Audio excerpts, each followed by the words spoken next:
किन्नर चुड़ैल। गोरखपुर नाम का एक गांव हुआ करता था। उस गांव में ज्यादा लोग नहीं रहते थे। उस गांव में एक गर्भवती विधवा औरत रहती थी।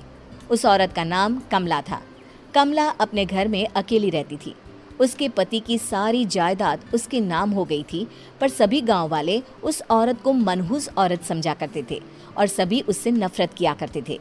एक बार कमला राशन की दुकान पर खाने का सामान खरीदने जाती है। भैया जी, जरा 1 किलो दाल चावल देना। अरे हाय हाय हाय हाय हाय! अरे मनहूस औरत, मेरी दुकान में अपशुगन करवाने आ गई क्या? हैं? चल जा यहाँ से, मैं कुछ नहीं देने वाला हूँ तुझे। भाग भाग यहाँ से, चल जा निकल। भैया जी, ऐसा मत कहिए, मैं गर्भवती हूँ, मुझे खाने की बहुत जरूरत है, मुझे खाना दे दीजिए। दुकानदार कमला को वहां से धक्के मारकर भगा देता है। तभी कमला रोते रोते उस गांव के किन्नरों के इलाके में आ जाती है। गांव वाले किन्नरों को उसी इलाके में रखा करते थे, क्योंकि वो लोग किन्नरों को पसंद नहीं करते थे और उनके इलाके में रहने से मना करते थे। तो किन्नरों ने उसी गांव में अपना एक इलाका बना लिया था। जब किन्नर लोग देखते हैं कि एक गर्भवती महिला रोते रोते उनके इलाके में आ गई है, तो सारे किन्नर कमला के पास जाकर उसका हाल पूछने लगते हैं।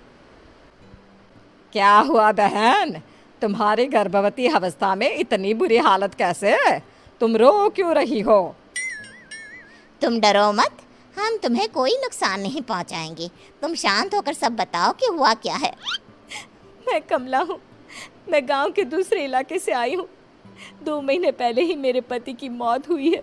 मुझे गांव के लोग मनहूस मानते हैं, क्योंकि मैं विधवा हूँ और गर्भवती भी। वहाँ के लोग मुझे खाने के लिए कुछ बेचने के लिए भी तैयार नहीं, जिससे मेरा गुजारा नहीं हो रहा था। कोई बात नहीं कमला, हम तुम्हारा ख्याल रखेंगे। किन्नर लोग कमला को एक खाली घर में रहने के लिए जगह दे देते हैं और उसकी देखभाल भी करते हैं।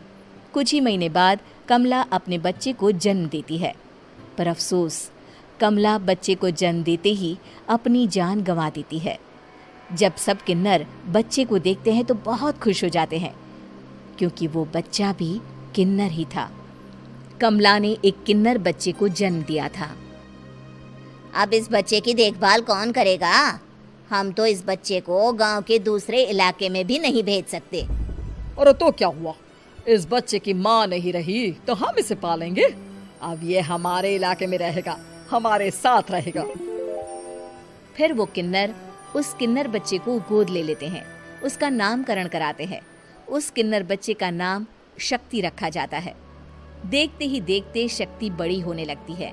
उसके रंग रूप बहुत सुंदर थे। वो बहुत सुंदर किन्नर दिखती है। एक दिन शक्ति एक किन्नर से पूछती है, माँ जी सुनिए ना, ये गांव के दूसरे इलाके में भी तो लोग रहते हैं, तो हम वहाँ क्यों नहीं जाते? हम उनसे अलग क्यों रहते हैं? शक्ति, क्योंकि वो लोग हमारे जैसे नहीं, वो लोग हमें पसंद नहीं करते, इसीलिए हम उनसे अलग रहते हैं। क्यों? वो हमें क्यों पसंद नहीं करते? मुझे एक बार उस इलाके में जाना है, मैं एक बार वहाँ जाकर घूम कर आऊँ। शक्ति, खबरदार, जो तू उस इलाके में कभी भी गई तो अपनी जान नहीं गंवाना चाहती तो उस इलाके में कभी कदम भी नहीं रखेगी, समझी? इतना कहकर वो किन्नर वहाँ से चली जाती है। शक्ति उस किन्नर की बात सुनकर बहुत रोती है। माँ जी, ऐसा कैसे कह सकती हैं? उन्होंने इतनी सी बात के लिए मुझे इतना डांटा। अब तो मैं उस इलाके में ज़रूर जाऊंगी। फिर एक दिन शक्ति गांव के दूसरे इलाके में चुपके से जाती है। ये लोग तो हमारे जैसे ही इंसान हैं, तो ये हमसे नफरत क्यों करते हैं? जब शक्ति उस इलाके में पहुंचती है तो गांव के सारे आदमी उसके रूप से मोहित हो जाते हैं।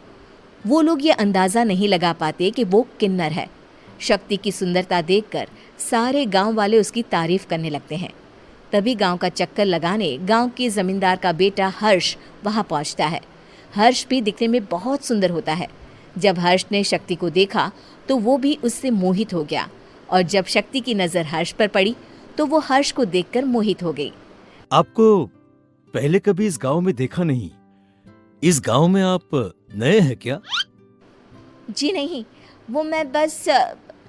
तभी शक्ति बोलते बोलते रुक जाती है और मन में सोचने लगती है, अगर मैंने इनको बता दिया कि मैं दूसरे इलाके से आई हूँ तो वो समझ जाएंगे कि मैं किन्नर हूँ, इसलिए मुझे इनसे झूठ ही बोलना पड़ेगा। शक्ति हर्ष को कहती है, जी हाँ, मैं इस गांव में नई आई हूँ, यहाँ अकेली रहती हूँ। वैसे आप कौन है? आप भी इसी गांव में रहते हैं? जी हाँ, मैं इस गांव के जमींदार का बेटा हूँ। आपको किसी भी चीज की जरूरत पड़े तो आप मुझे बता देना, मुझे अच्छा लगेगा।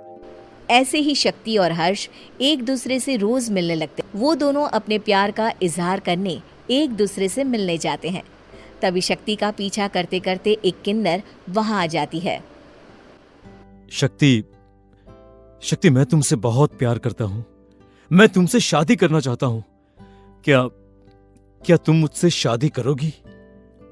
हाँ हर्ष, मैं तुमसे शादी करूँगी, पर मैं तुमको अपने बारे में एक सच्चाई बताना चाहती हूँ जो मैंने तुमसे छुपा कर रखी है। तभी उनके बीच में ही वो किन्नर आ जाती है। शक्ति, तेरी हिम्मत कैसे हुई ऐसा करने की? वो किन्नर शक्ति को खींचकर गांव के जमींदार के पास ले जाती है। हर्ष भी वहां शक्ति को बचाने के लिए पहुंच जाता है। जमींदार शक्ति और हर्ष के प्यार के बारे में सुनकर गुस्से में आ जाता है और शक्ति को गांव के बाहर निकालने की सजा देता है। शक्ति ये बात सहन नहीं कर पाती और कुएं में कूदकर अपनी जान दे देती है। जमींदार हर्ष की शादी गांव की एक लड़की से करवा देता है, पर हर्ष इस शादी से खुश नहीं होता। शक्ति अपना बदला लेने के लिए मरने के बाद किन्नर चुड़ैल बन जाती है। अब मैं इन गाँव वालों को नहीं छोड़ूंगी, अब इनसे मैं अपने प्यार का बदला लूंगी। किन्नर चुड़ैल गांव वालों को परेशान करना शुरू कर देती है। एक बार वो रात को गांव के खेतों में पहुंच जाती है और वहां आग लगा देती है। सारी फसल जल के राख हो जाती है। जब एक आदमी रात को उठकर देखता है कि खेत में आग लग गई है तो वो वहां पहुंच जाता है। वो देखता है कि खेतों के बीचों बीच एक किन्नर चुड़ैल खड़ी है और वहां खड़े होकर ताली बजा रही है। गांव वाला किन्नर चुड़ैल को देखकर बेहोश हो जाता है। जब सुबह उस आदमी को होश आता है तो वो सीधा जमींदार के पास जाता है। अरे जमींदार साहब, अरे वो किन्नर चुड़ैल ने मेरी सारी फसल जला दी। अब मैं क्या करूंगा? क्या होगा मेरा? जमींदार चुड़ैल किन्नर का नाम सुनते ही सब कुछ समझ जाता है। अब वो बहुत डर जाता है। उसी रात को जब जमींदार डर के मारे अपने कमरे में सो नहीं पाता, तभी वहां अचानक से किन्नर चुड़ैल आ जाती है। किन्नर चुड़ैल जोर जोर से जमींदार के आगे खड़ी होकर हंसने लगती है और ताली बजाने लगती है। जमींदार उस डरावनी किन्नर चुड़ैल को देखकर बहुत डर जाता है। तूने मेरे साथ बहुत बुरा किया, अब मैं तुझे जान से मार दूंगी। नहीं नहीं नहीं नहीं नहीं, मुझे माफ कर दो, मुझे मत मारो। मैं कभी ऐसा दोबारा नहीं करूंगा। अब तुम जो बोलोगी वही मैं करूंगा। ठीक है, मैं चाहती हूँ कि किन्नर इलाका गांव के इलाके से जुड़े और गांव का कोई भी आदमी किन्नर समाज से द्वेष ना करे, उससे नफरत ना करे, नहीं तो मैं सारे गांव को मार दूंगी। और तुम गांव में एक नया कानून बनाओ कि अगर किसी ने भी किन्नर समाज को हानि पहुंचाने की कोशिश भी करी या इनसे भेदभाव करने की भी कोशिश करी तो उनको कड़ी से कड़ी सजा मिलेगी। हाँ हाँ हाँ हाँ, मैं ऐसा ही करूंगा। तुम जो बोलोगी वो मैं करूंगा, पर मुझे जाने दो प्लीज। तब वो किन्नर चुड़ैल वहां से चली जाती है। गांव का जमींदार किन्नर चुड़ैल का कहा मानते हुए दोनों इलाकों को एक कर देता है और नया कानून भी लागू कर देता है। तब से वहां किन्नर समाज और बाकी गांव वाले शांतिपूर्वक रहने लगते हैं।